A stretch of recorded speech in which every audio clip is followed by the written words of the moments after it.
I just have to say, I'm a big fan. I have an intense curiosity on healthy lifestyle and longevity, and I love interviewing doctors who are sort of really doing interesting things. There's so much that's happening so quickly.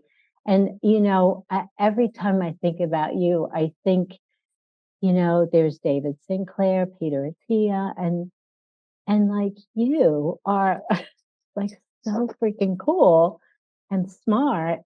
And and I think, wait a minute, guys, move over. She's she's like, you know what I mean? I've been thinking and thinking, where is the feminine representation in this story? And I thought, of course I know where the feminine representation is. And so I kept telling everyone, please, please, please, let's figure out a way where we can have a conversation with Sara and let people get to know what you're about. What I'm going to do is I'm going to just read, which I typically don't do, but I really want to do this before we begin. So your background: graduate of Harvard, medical doctor, over 25 years of experience, author of 4 New York Times best-selling books. Her latest book, The Autoimmune Cure, so excited about that, is set to release on March 12th, 2024, and focuses on how trauma can activate autoimmune diseases within your body. She provides her plan to bring your body back to equilibrium and heal itself. Awesome. Awesome. Congratulations. It's really great meeting you.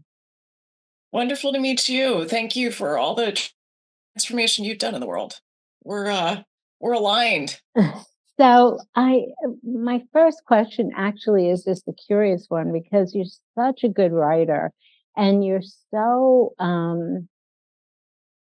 there's an intimacy about the way you communicate that's very comforting and trusting.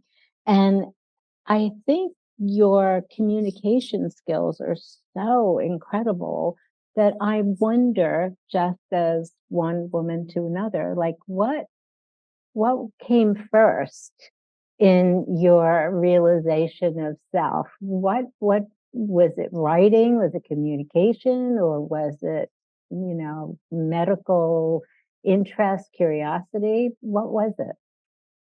Such a potent question to start with. I feel like I feel like I figured out early on that if you've got a mission, if you really want to change the conversations in the world, you've got to you've got to be a messenger.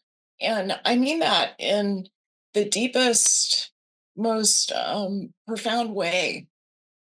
We've got to, if we want to shift culture, if we want to be cultural leaders, you gotta take really complex topics and simplify them without oversimplifying them. Yeah, So the intimacy that you're talking about, I would say that's really about taking people by the hand and um, taking them through this process, especially with things that in the past have been so opaque to us, like what's happening inside the body. I think there's so many women and men who are really sophisticated with their line of professional work, and then when it comes to the body, there's almost like this way that they hand it off to their doctor.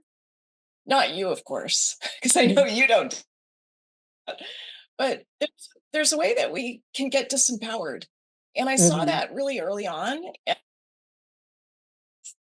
through the past 56 years has really been to say, let's do this together. Like, let's find a way to body that you have, whether you're male or female or somewhere in between. Like, let's find a way that really allows you to serve your mission in the deepest way possible. So, there's so much truth to um, r- really feeling overwhelmed by the responsibility for our health and our bodies.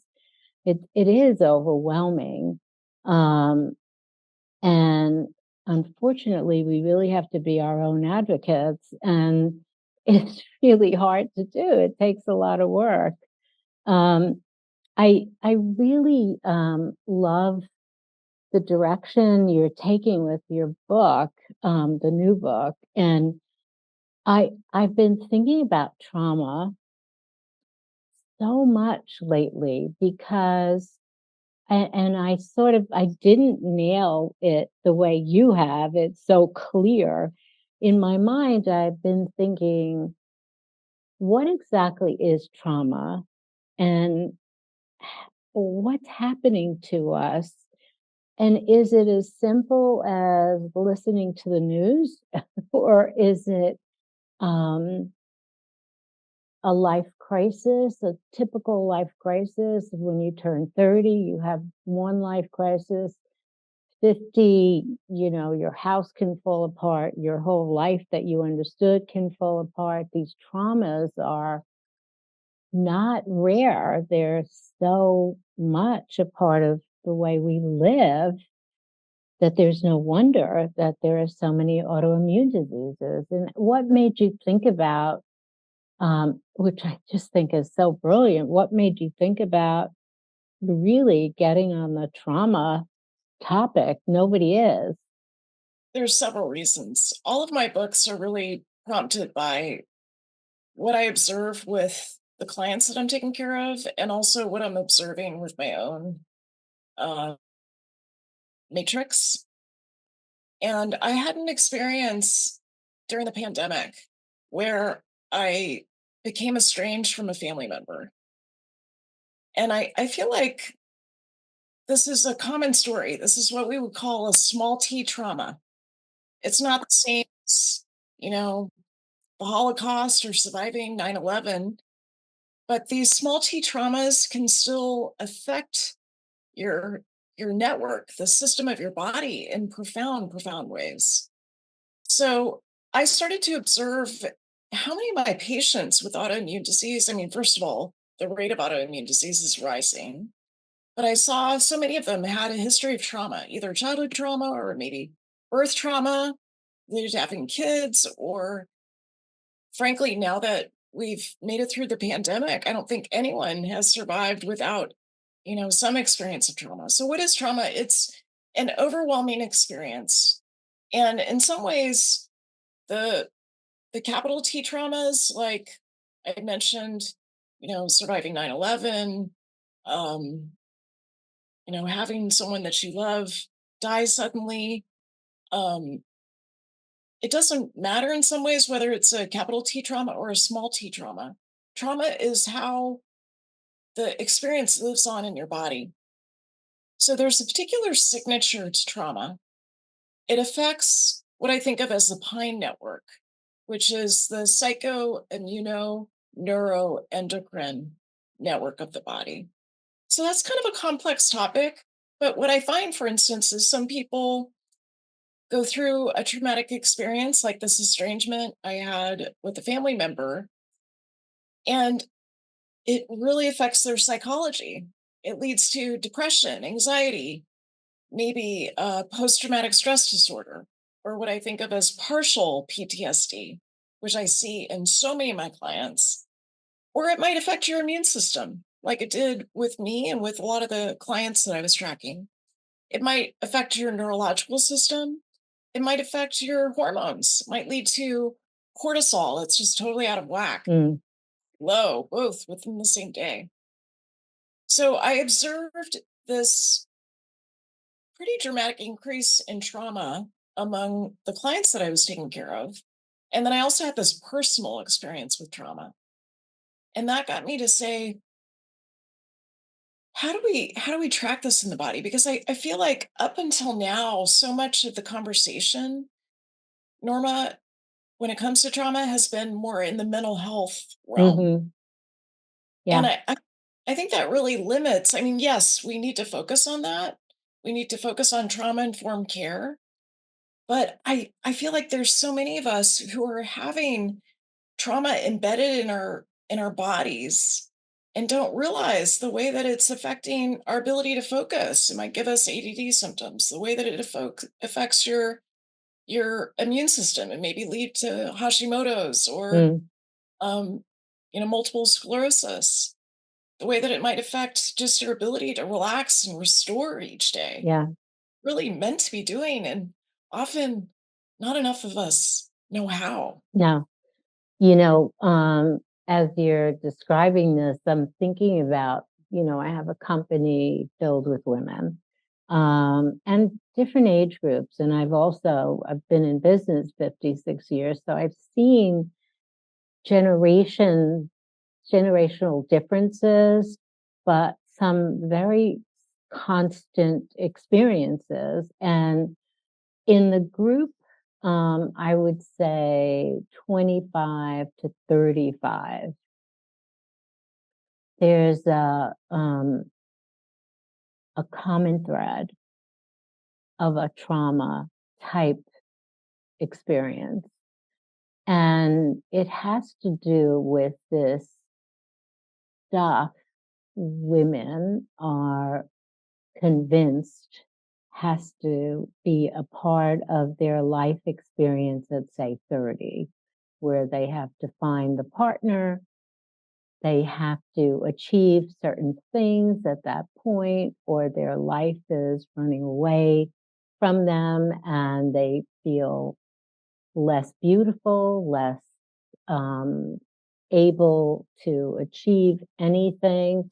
Everything is taken away from them in some way that is really so hard to understand, except we all have had the experience of some guy cheating on us and making us feel like shit, or not not getting the goal you want at a certain age where you feel you have. We've all had some version of that.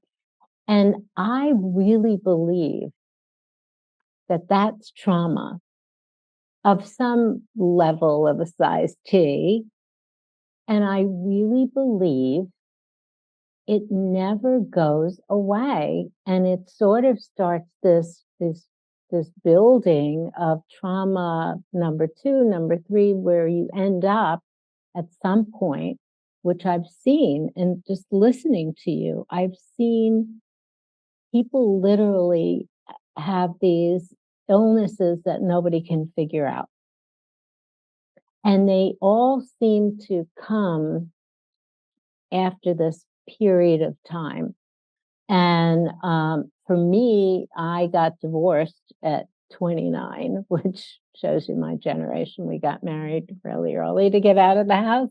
Um, and I remember the trauma of divorce at 29. I was married 10 years. We were in business together.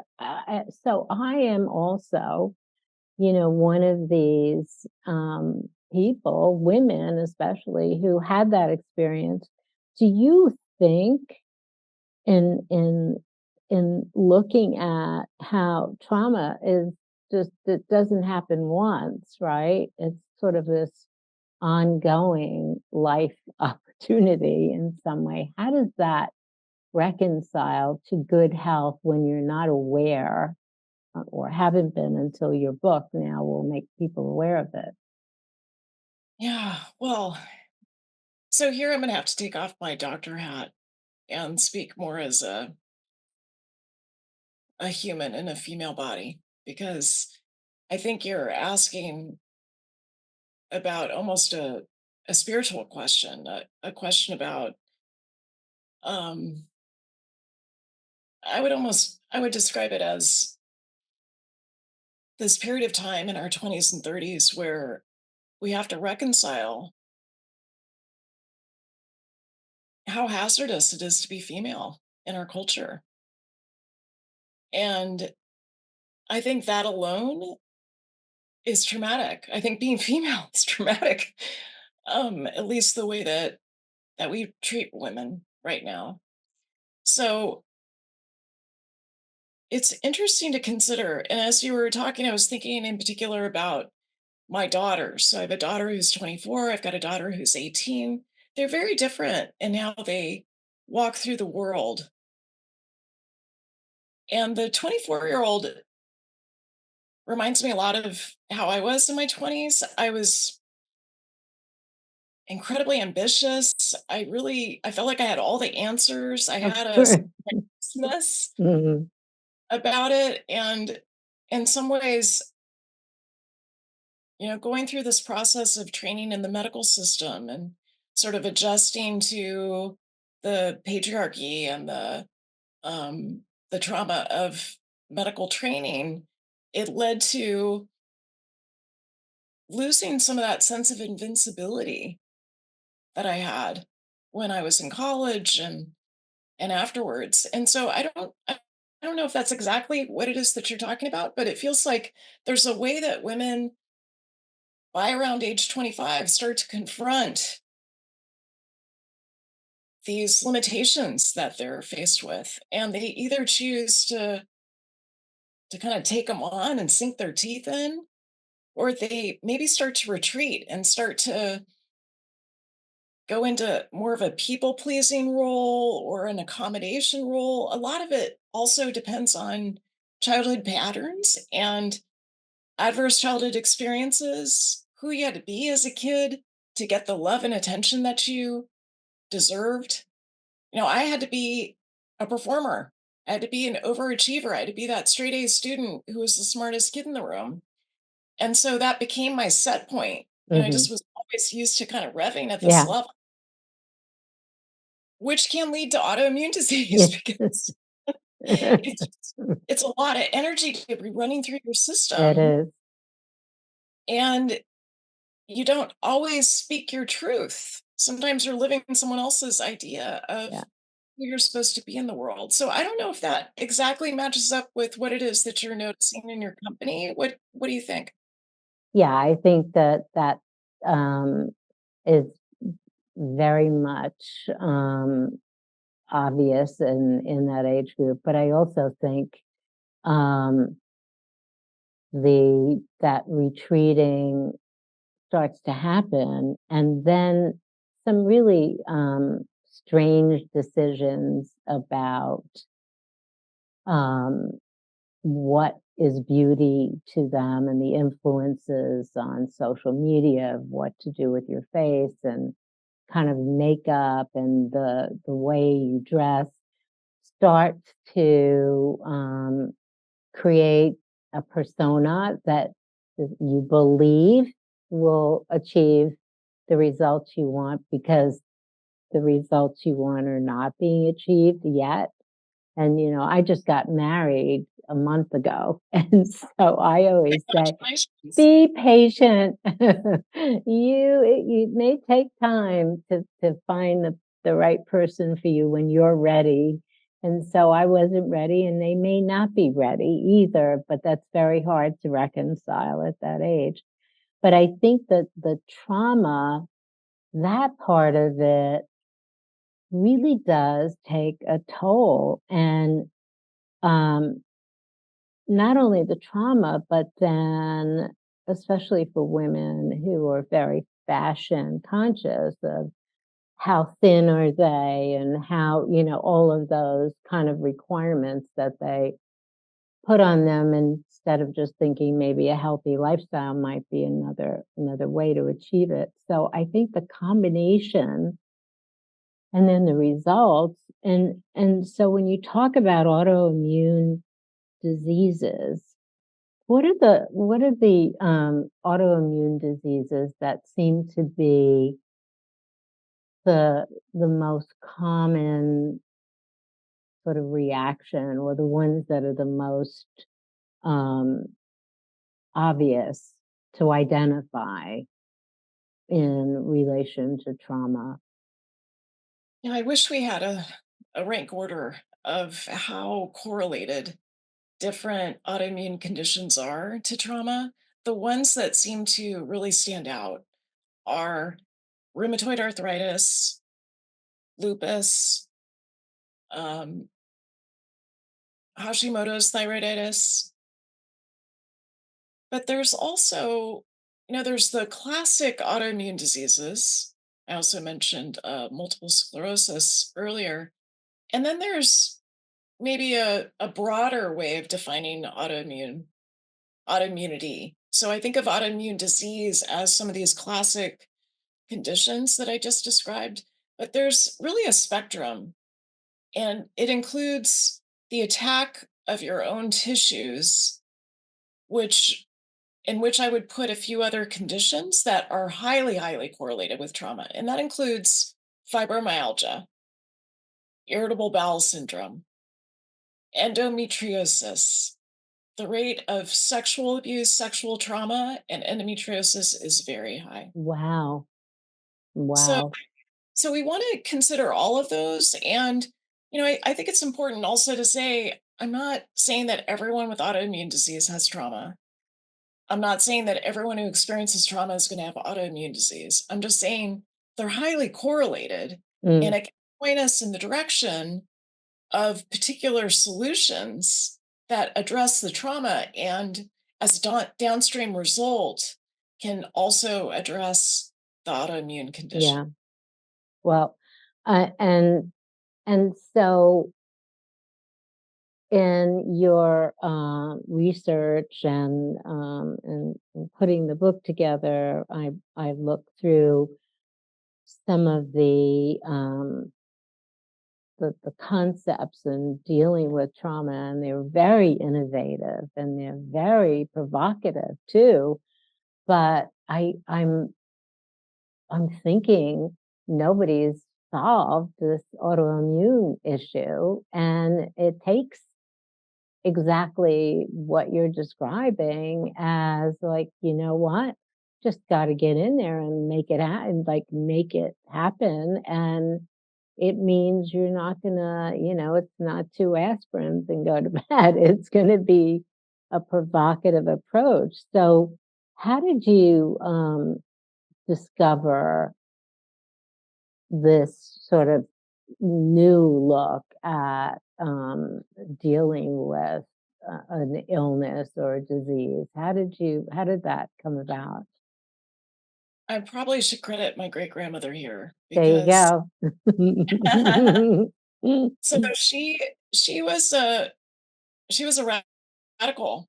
Um, I grew up in suburban Maryland, and she used to come to our house. She lived in Palo Alto, and she was a whole foodist.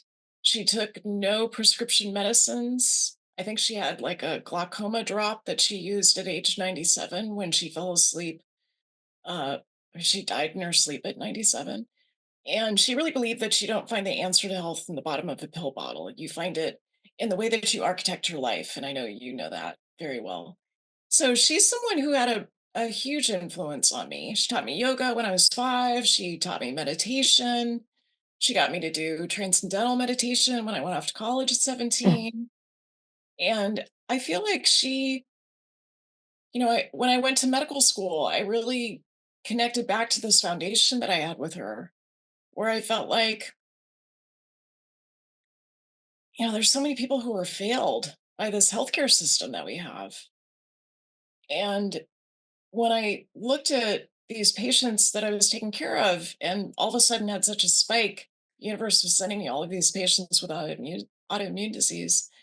I realized, gosh, this is a group of people who are so failed by the modern medical system. On average, they wait 4 to 7 years for a correct diagnosis. They see 4 to 6 doctors before someone puts these mysterious symptoms together of the joint aches and the fatigue and the difficulty with focus and brain fog.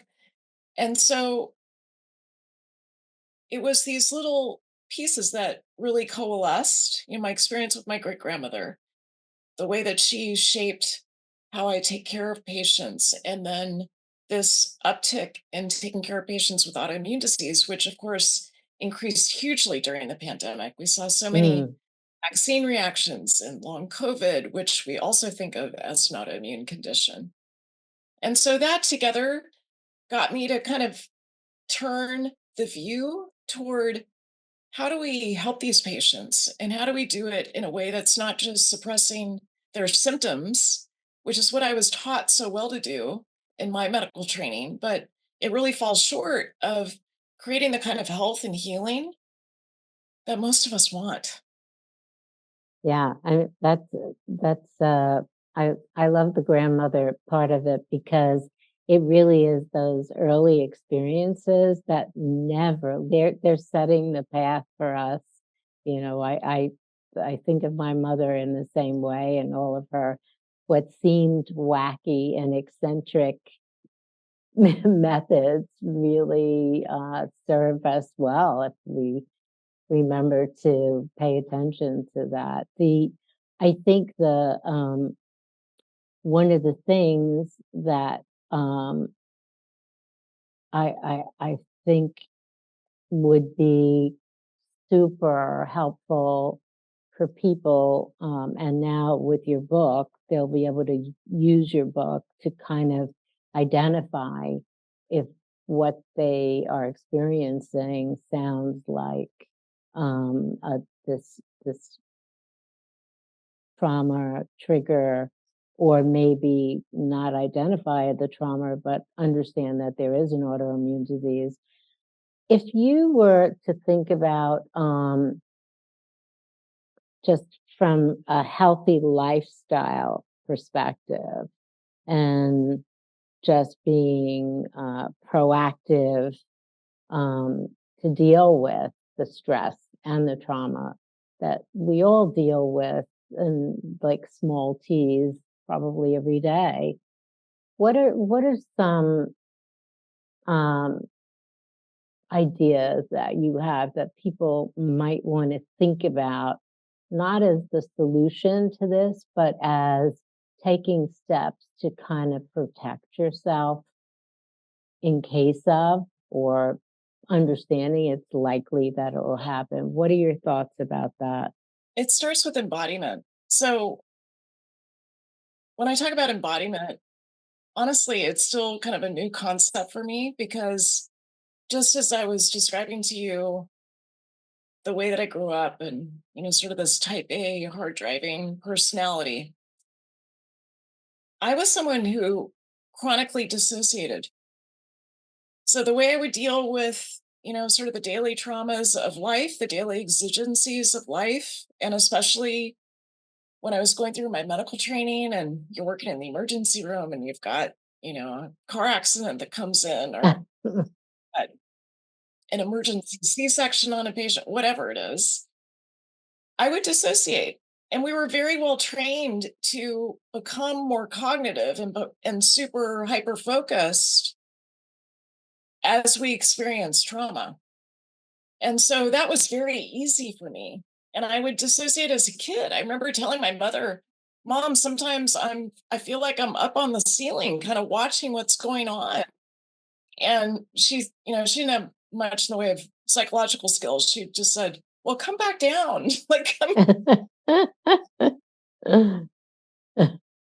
it has taken for me, it's really taken the past few years of going through somatic based mindfulness training, a method called Hakomi, and also psychedelic assisted therapy to get to a place where I am now 100% in my body. I don't go upstairs when I am feeling toxic Really, stress.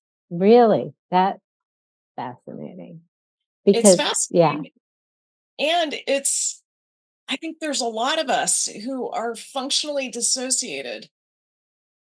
yeah, So I think the first step is being honest about that and to get a sense of how present you are, how fully embodied you are.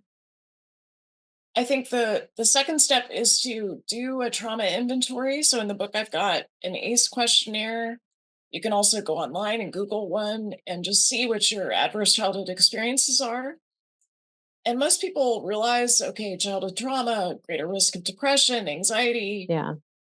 other conditions as you get older, they are associated with more than 45 chronic health conditions now. Wow. So, stroke, autoimmune disease, cardiovascular disease, cancer, all of these things are associated with your exposure to childhood trauma. Then, of course, there's adult trauma. You mentioned your divorce. That's a big one. I just went through a divorce in the past year. So I Yeah. had my share of toxic stress in the past year. Yeah. And I think it also comes down to how you deal relationally, like really looking at the quality of your relationships. You said you got married a month ago, and I want to hear more about that.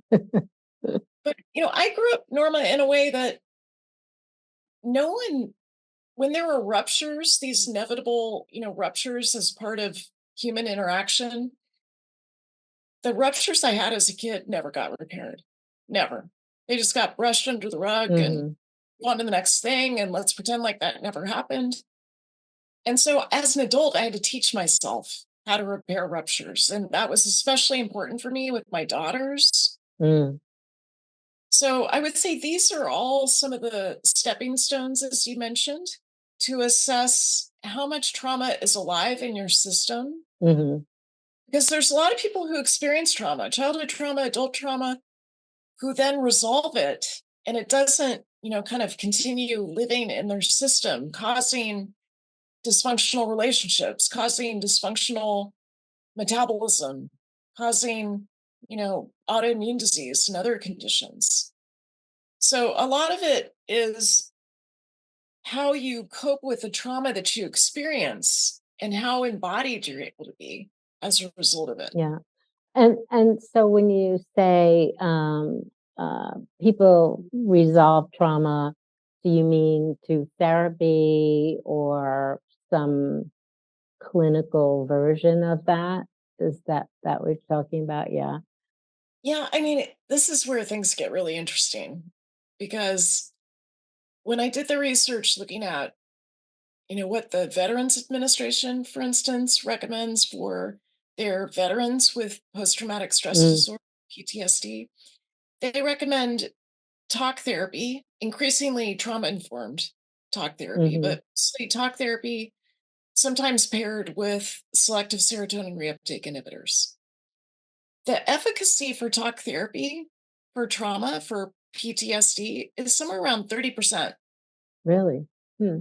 It's pretty poor. Yeah. No, I'm shocked, actually. And SSRIs, the three that are FDA approved for PTSD, are pretty similar. So a 30% efficacy. I feel like when I first started therapy when I was in my 20s and I started talking about trauma, if they said to me, the effectiveness of this is 30%, I think I would have been, well, forget that. Like, it's not worth the time and the money Mm. to do that. But then you look at things like the two randomized trials that have now been published in Nature, one of the most prestigious scientific magazines that we have, scientific journals. Mhm. They show that with severe PTSD in the first randomized trial and then moderate to severe PTSD in the second randomized trial, you get somewhere around a 67 to 71% resolution of PTSD with 2 to 3 sessions of MDMA assisted therapy. Really? So, more than double as effective. It's really important to understand that. It's a completely different model than Mm. this idea of waking up in the morning and taking your selective serotonin reuptake inhibitor Mm. and then going to talk to a therapist once a week. Yeah. Uh, let's talk about that. Let's talk about some of these really provocative approaches that just at first when I read it and read your list and looked at everything, I thought, "Whoa, holy shit!" I mean, she's going there, and I thought, "Oh my god." And then I thought about it because my brother, had a very complicated life of drugs, alcohol, a veteran, levels and levels of, difficulties, and I kept thinking, "What else can be done? What else can be done?" I like, I don't I felt so helpless. I did not, and if you know anything about me, I keep digging until there's a solution. And I thought, holy crap, it's right here. It's right here. Except unfortunately, he committed suicide and wasn't able to survive a horrific life. And I look at this and I think this needs to be understood, more commonly understood, so that people have an open mind about the possibilities and the opportunity. Tell me a little bit about how you sort of went into this direction and any personal experience you might have to share. Well, first, I'm so sorry to hear about the tragic loss of your brother. It's Mm, that just sounds devastating. I can't even mm. imagine. It's a tough one. It's tough, and it's not, you know, I'm not singled out here. This is so common, that when I'm reading this and I'm seeing this, I personally am like, "Whoa, why didn't I know this?" And to just see what you've done, I think is gonna be, a point of interest for a lot of people who are down a road and don't know where to go. And someone like you writing about this and having that really trusted kind of persona, I think this is really an extraordinary thing. So, but I'm so curious to know how you got there, any experience that you've had, everything. Well, I'm not quite in menopause yet. I'm 56. Oh, And girl, are you kidding? Oh my god. I've been in perimenopause a very long time. Oh And, my god, that's awesome. That is awesome. well, I mention that because I feel like, you know, I've written a few books, and my books started out mostly talking about hormones. Hormones, I think, Right. are a portal to healing states of consciousness, and that's what I most love to write about. And going through perimenopause, it's an initiation. It's an initiation into a completely different role in our culture. And you also start to speak the truth about things that are riskier and more loaded. So I am delighted to really take on this topic, because right now, with the revolution that we're seeing with psychedelic assisted therapy, most of the psychedelics are kind of under the purview of psychiatrists. Yeah. And I think we need to broaden our concept of how it's not just mental health that captures the suffering that people have. There's a lot of physical suffering too. Mhm.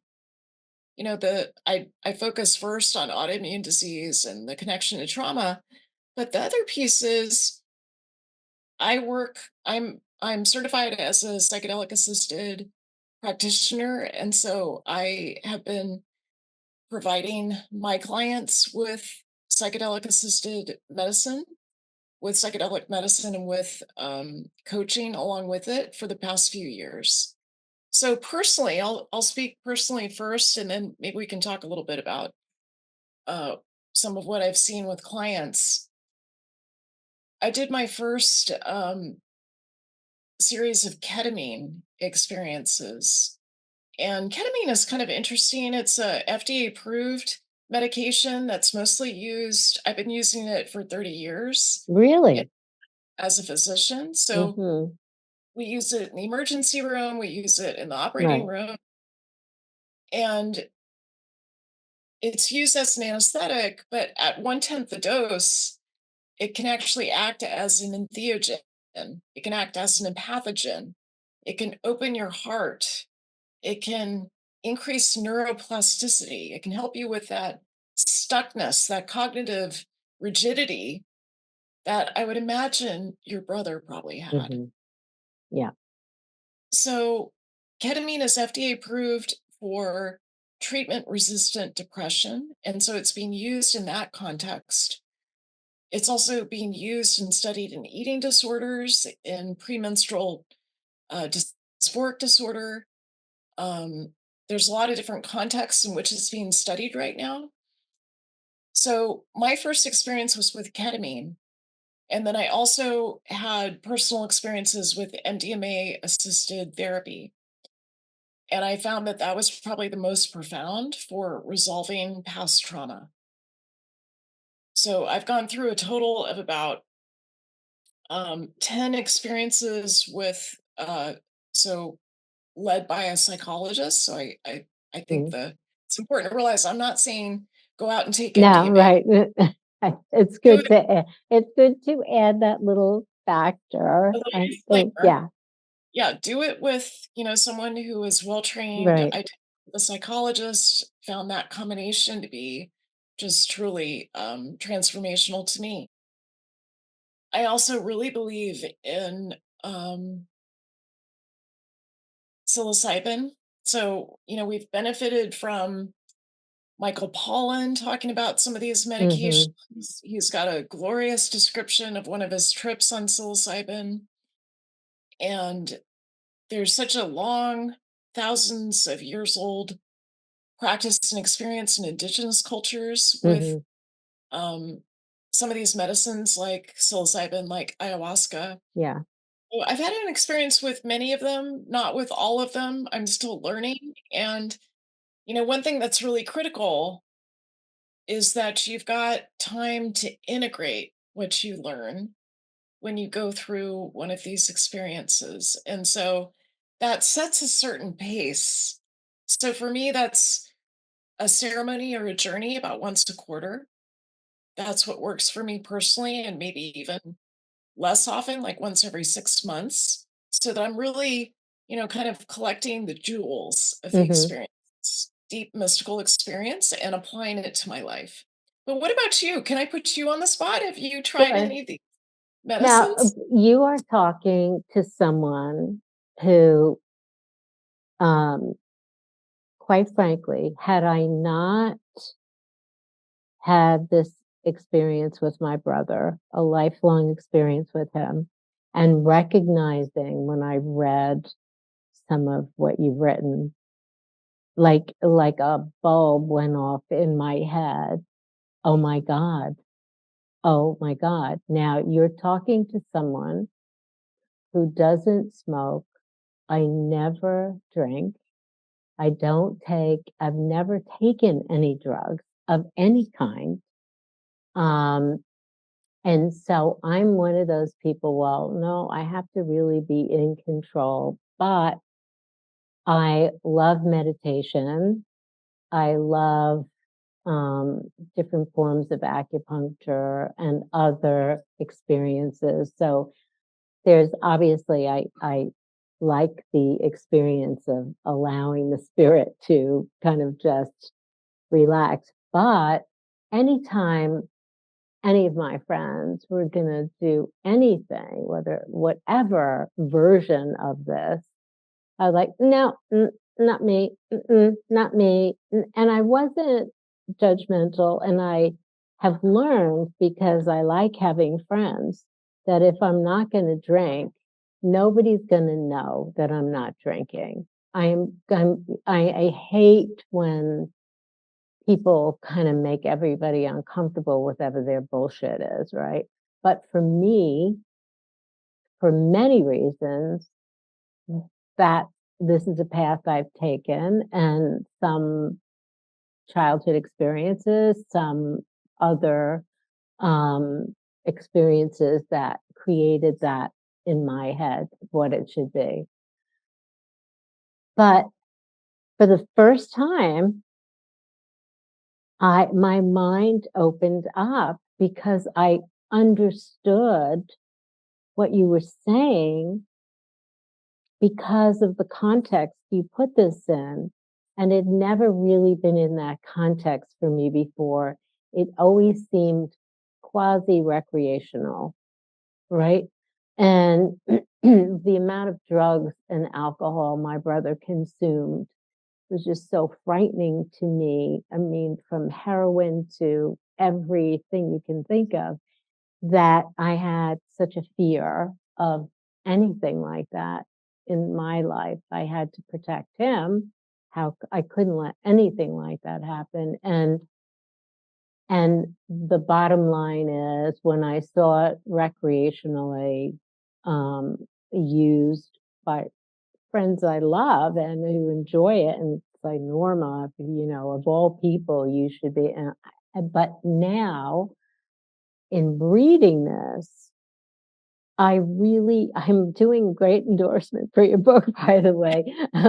In reading this, I am understanding how someone with addiction, and we have a huge epidemic, that someone with addiction, with assistance and medical kind of advocacy, could really make some breakthroughs and see changes, and you can save somebody's life, my brother's life, possibly, I don't know for sure, and he would have tried anything. He read every book there was to read about helping cure himself.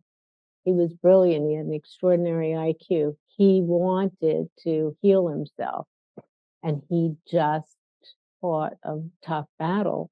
And he would have tried this um, because it, he wouldn't have been afraid of it, but he would have tried it because of exactly what you're explaining here in the simplest terms, right? And the idea of trauma and all of these experiences people have in their childhood, whether it's, being molested as a young child and having that secret kind of stay with you through your life, and tell me that that's trauma is not going to destroy a life in some way, or having abusive family situations, or examples that are really not good for children to use as guidelines for life, that there needs to be a way to deal with this, and an understanding that there is an option where there seems to be none. And yes, I think it's so great for autoimmune diseases. I really do. I think that that's, so many people walking around with no answers. But I really think there's going to be a, a, a way to look at this through the way you've written this for other things that are controlling your life, or having you trapped in this box with no way out. I think that this is very exciting. I and for me, when I look at this, well, tell me a little bit about diet. Let's start with diet. But I I I just really want to thank you for, and I had no idea that this conversation with you is going to go in this direction. And it's such a personal revelation for me that I'm so grateful. I do think understanding some of these other tools like diet, sleep, supplements, breath work are really important too. And why don't you talk a little bit about diet as well? Well, we got into psychedelic assisted therapy kind of right from the start, and I couldn't wait. I couldn't wait either. So I'm glad that you're reeling us back to some of the basics, the foundational Yeah, elements, because the way that you eat, I mean, the foods that we consume, that's the main way that you interact with your environment. And so those foods can be the most nourishing, or they can be the kind of foods that really trigger inflammation and trigger autoimmune disease. So we want to be really careful about that. And I wanted to say one other thing. I was so touched when you said um, that you have never used drugs, you don't drink, and there was something about that chapter maybe on psychedelic assisted therapy that um, pierced your veil. I had a similar experience. So I grew up totally square, never took any drugs at all, and occasionally would drink a little bit, but not much. Never smoked pot, never did mushrooms in college, never took ecstasy. I never did any of those things. Mm, And then when I had this experience of this devastating estrangement with a family member, this was about 4 or 5 years ago. And I started to look at this data on MDMA assisted therapy. And I said to myself, hey, I'm 50. If not now, when? Like, I want to heal this trauma. If trauma is getting in the way of my relationship with this family member, I'm going to do everything I can, mm, clean up my side of the street, including trying some of these more avant garde treatments. mhm, So that was the context. And getting back to the basics. So with food, what we know, and we've had studies on this for decades, and yet they're not.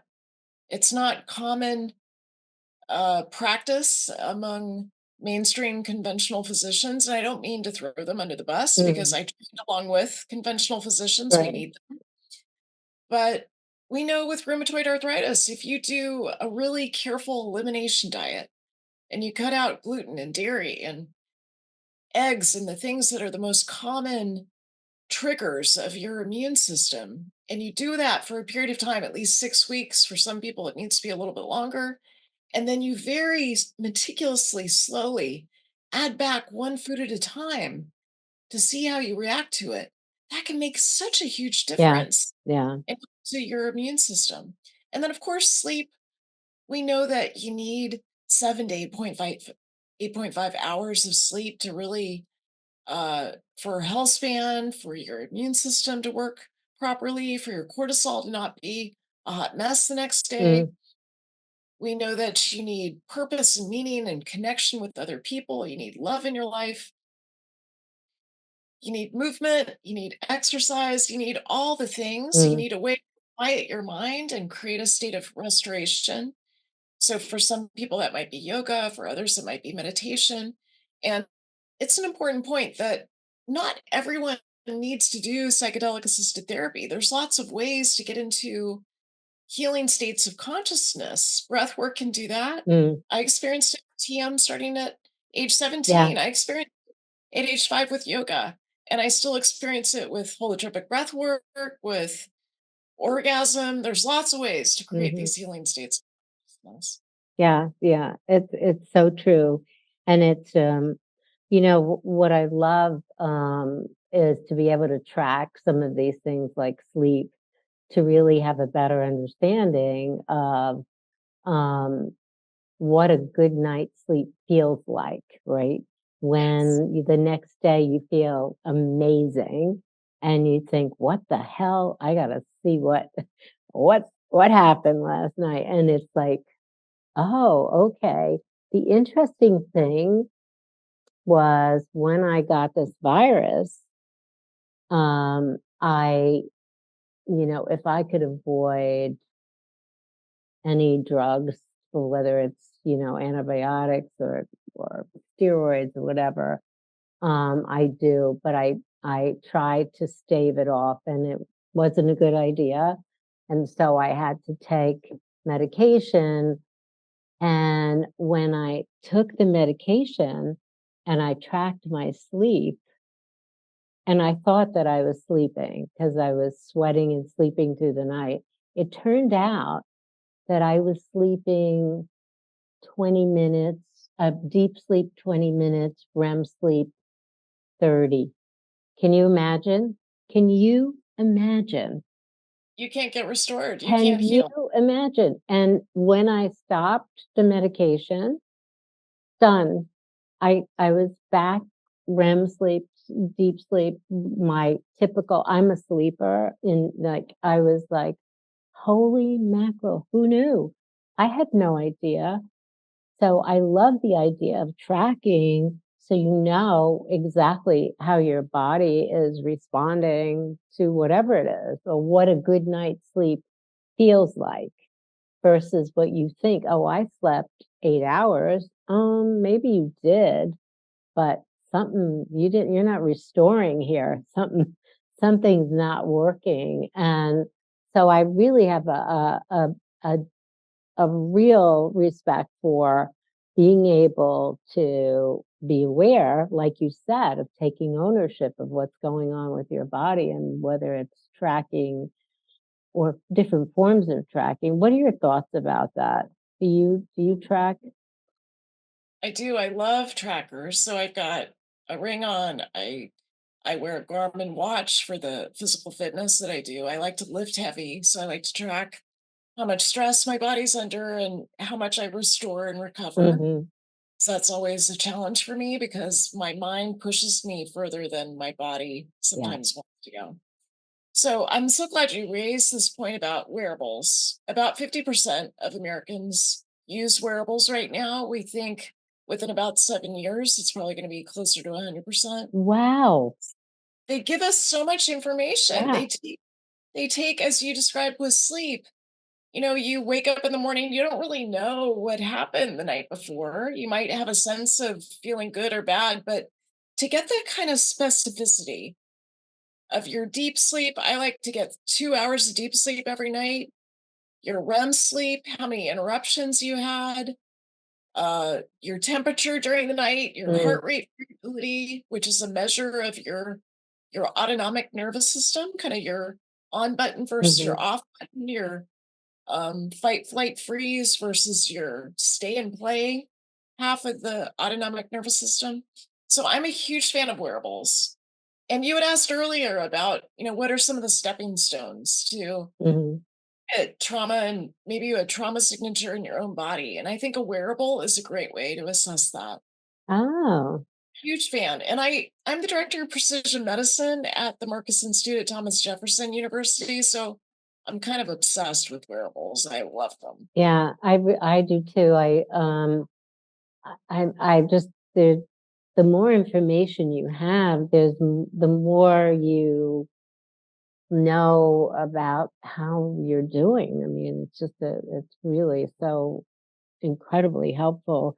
Um, so when it comes to exercise, I love to exercise. It's just incredibly important for me. In fact, as a company, we all work out together. I have a trainer come in and everybody, we get out the mats. We have a big, huge space and we all work out together. And as you know, exercise is not only good for the body and the brain, um, but the sense of achievement and the fact that you can reach goals that you didn't really think you could. And it sort of opens the ability for you to do that in other parts of your life. And when we work out together, it's such a bonding experience. I mean, everybody, it doesn't matter what your job is, what your hierarchy is, the mats go down, everybody's like doing it, panting, breathing, whatever. And it's such a great experience. I think for me, exercise and balance and all of the things that I, at 78, really want to make sure I achieve really are critically important for my head, my body. You talked about sensuality, sexuality. You can't connect to your body unless your body can move and can feel and has energy and can interact. Um, and so it's so important, especially for women, plus 56. I mean, think about what's your life going to be like from 56 to 78? It almost seems like, what? 78? Holy shit. Well, that's what I was saying, I say I'm 78. My brain is so not thinking I'm 78. I feel like I'm just bullshitting and lying, but that period of time, the period of time you're about to go into, and I say this as a result of the exercise conversation, is because it gives you that energy and that physical strength that is really, really important through this next period. And if you're connected to your body physically, just through touch or energy in some way, you really can relate to other human beings in a much different way. And that is really important for women, um, in this part of the next part of your life. What I would like to share with you, which has been the best part of my entire life. So you are about to enter my favorite, seriously, my favorite. And look at you, like it's a, this is it. This is really the best time. You understand your purpose. You look at what you're doing, look at this book. It's like you're giving so much for the community, for society, for the world, for everybody that has the opportunity to read your book. So it's very exciting. And I think it's that physical energy that's so much a part of this next phase, as sleep is too. But I really believe exercise is such an important part of it. You raised such an important point. I mean, it's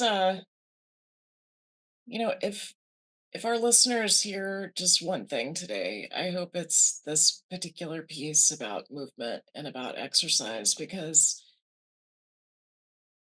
I didn't really get this. I would say I would put exercise as a lower priority through most of my years until 56. And now it is the first thing I do in the day. I mean, I meditate, I get in the sauna, and then I exercise. And it's so good to hear about what you do in your company. Frankly, I want to come work at your company because it sounds like you've got some remarkable strategies in place to take care of your people and to, really walk the talk. And I love that.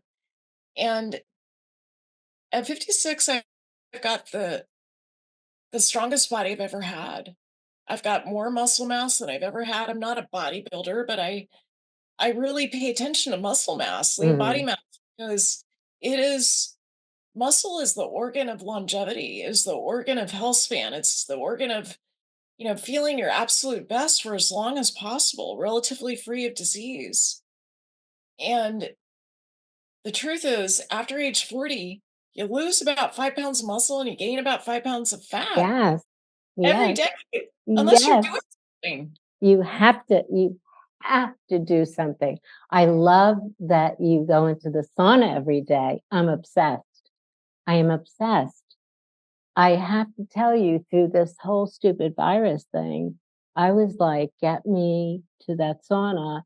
And some days I didn't do them consecutively. I did morning and afternoon, and it was really helpful. Yes. Really, really helpful. I absolutely love my sauna. It's the best investment, and I'm just it. Talk about sleep. Talk about every. Tell me how you use it. Tell me how you approach your sauna. Yeah, well, sauna is one of the most important levers when it comes to health span, because it activates these things called heat shock proteins, and they're kind of like a way of going into the body and cleaning up the messes. So all of us just have this debris in our body just as a result of aging, and you got to go in and shampoo the carpets, like clean things out. So the way I use it is, my favorite, especially in the wintertime, is to just get in there first thing in the morning. without my phone, and I meditate. So I Mhm. meditate for typically 45 minutes to an hour. And I like to keep the temperature of my sauna about 175 or higher. So Wow. I I like it pretty Do you have an strong. infrared or what kind of sauna do you have? So I grew up with dry saunas, and the research really shows that the temperature has to be 175 or higher to get Mhm. the benefits, and you got to do it at least 4 days a week for 20 minutes. I Yeah. have an infrared sauna where I'm living right now, and so that I typically get around 150 Yeah. degrees Fahrenheit. And so I do it for as long as I can, minimum 30 minutes, an hour if I've got the time. Mm.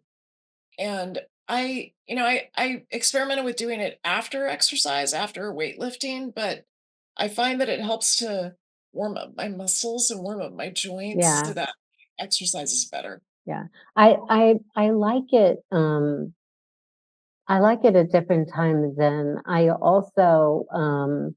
like it after exercise also. I find it very kind of it's sort of, um it's a meditation for me, for sure.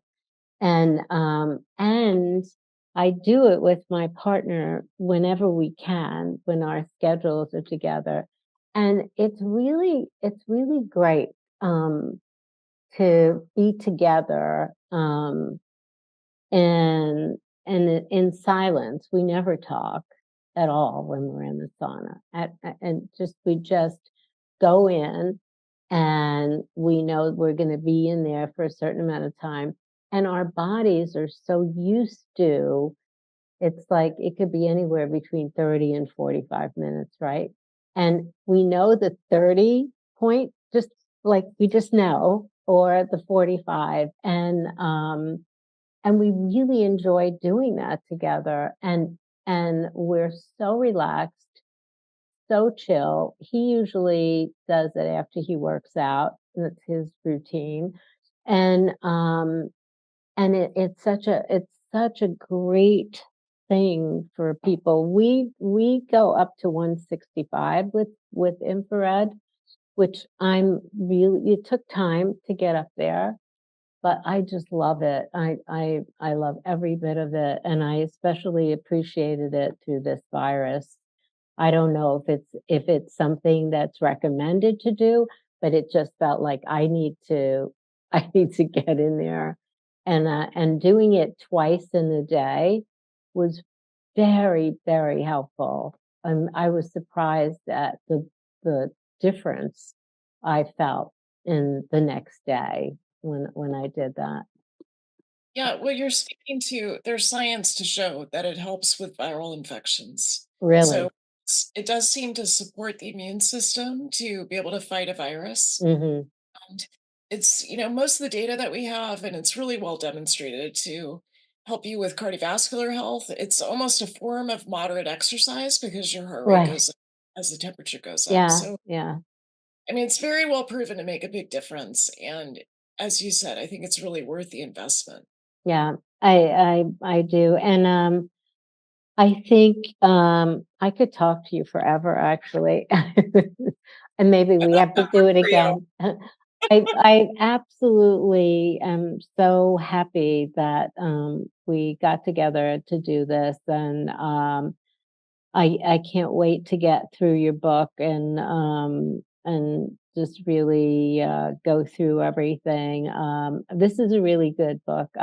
I know your books really well, and, this one is, very interesting, very unique, and I think the timing is extraordinary for, a book like this. So, thank you very much for putting the time into it and to pick something that is a topic that's so relevant for so many people. And thank you, Sarah. It's such a great honor to meet you. It's an incredible honor to meet you. I've loved your designs for so long, and it just means the world to me that you spent your time reading my book and interacting with it and connecting it to some of these personal experiences that you've had. So thank you so much, Uh, Norma. Thank you, Sarah. Have a lovely day. And I can't wait to get this out there for everyone. Thank you. Hey, press follow and leave a comment after you listen to the podcast. Thanks.